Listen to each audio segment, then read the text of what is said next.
मोठी बातमी बघणार आहोत राजकीय वर्तुळातनं। मुख्यमंत्री देवेंद्र फडणवीस आणि उपमुख्यमंत्री एकनाथ शिंदे यांच्यामध्ये काल खलबत झाली। दोन्ही नेत्यांची काल भेट झाली। एकनाथ शिंदेंनी देवेंद्र फडणवीसांची भेट घेतली।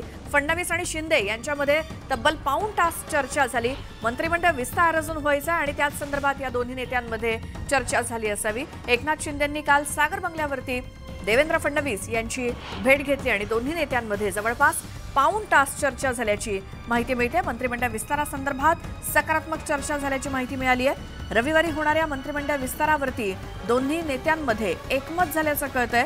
या बैठकीत शिवसेनेच्या वाट्याला येणाऱ्या खात्यांवरती चर्चा झाल्याची माहिती सूत्रांनी दिली। तसेच या बैठकीत शिवसेनेच्या मंत्र्यांच्या नावांची यादी जवळपास निश्चित झाली असून आज उपमुख्यमंत्री एकनाथ शिंदे नावं जाहीर करण्याची शक्यता आहे।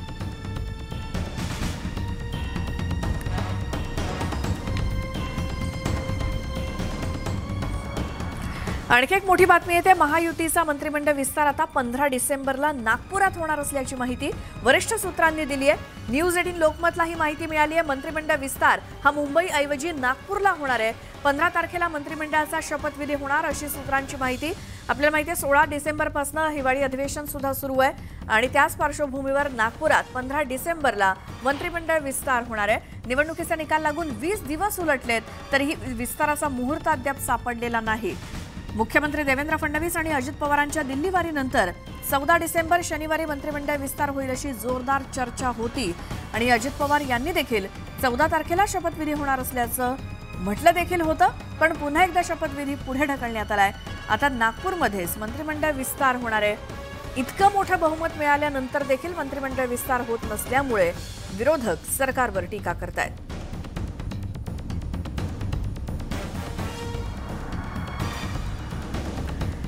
आणि आता बघूयात सकाळच्या 100 बातम्या। चंद्रशेखर बावनकुळेंनी देवगिरी बंगल्यावरती जाऊन अजित पवारांची भेट घेतली। या भेटीनंतर त्यांनी मुख्यमंत्री देवेंद्र फडणवीस आणि उपमुख्यमंत्री एकनाथ शिंदेंची भेट घेतली। यावेळी वरच्यावर तानाजी सावंत, संजय शिरसाट आणि भरत गोगावले उपस्थित होते। या भेटीत खाते वाटपावर चर्चा झाल्याचं सूत्रांनी सांगितलंय। अर्जुन खोतकरांना राज्य मंत्रिमंडळात घेऊ नये अशी मागणी जालना सहकारी साखर कारखाना संघर्ष समितीने मुख्यमंत्र्यांकडे केली आहे। रामनगर साखर कारखान्याचा निकाल लागेपर्यंत खोतकरांना मंत्रिमंडळात न घेण्याची मागणी समितीने केली। तत्कालीन मुख्यमंत्री उद्धव ठाकरे यांनी संजय राठोड यांना क्लीन चिट दिली होती, त्यामुळेच एकनाथ शिंदे यांनी राठोडांना मंत्रिपद दिलं। मात्र अजून माझी लढाई संपलेली नाही, आता काय होते बघू असं म्हणत चित्रा वाघ यांनी संजय राठोडांना टोला लगावला। येत्या अधिवेशनात सरकारनं दिलेल्या आश्वासनानुसार लाडकी बहीण योजनेची रक्कम 2100 रुपयांपर्यंत वाढवली जाईल असं उपसभापती नीलम गोऱ्हे यांनी स्पष्ट केलं। कोल्हापुरातले रस्ते ड्रेनेज लाईन सोबतच प्रलंबित कामं पूर्ण करण्यासाठी आमदार अमल महाडिक यांनी पालिकेला 100 दिवसांचा अल्टिमेटम दिलाय। महाडिक यांनी पालिकेला भेट देऊन अधिकाऱ्यांशी विकास कामांबाबत चर्चा केली। आमचा पक्ष फोडला जाईल किंवा फुटेल असं वाटत नाही। भाजपकडे राज्यात मोठं बहुमत आहे, त्यात 10 आमदार घेऊन त्यांना काय उपयोग होणार आहे। आमचा पक्ष फोडून भाजप आणखी टीका उडवून घेणार नाही अशी प्रतिक्रिया रोहित पवार यांनी दिली। मतदान ईव्हीएमवर करायचं की बॅलेट पेपरवर करायचं हे ठरवण्याचा मतदारांना अधिकार असायला हवा अशी मागणी खासदार अमोल कोल्हेंनी केली। निवडणूक प्रक्रियेवरती लोकांचा विश्वास असायला हवा असं ते म्हणाले। मार्कडवाडीतील ईव्हीएम आंदोलनावरून लक्ष हटवण्यासाठी परभणीची घटना घडवून आणल्याचा आरोप दलित नेते दीपक केदार यांनी केला। जिंतूरच्या भाजप आमदारांनी हा कट रचल्याचा आरोप दीपक केदारांनी केला।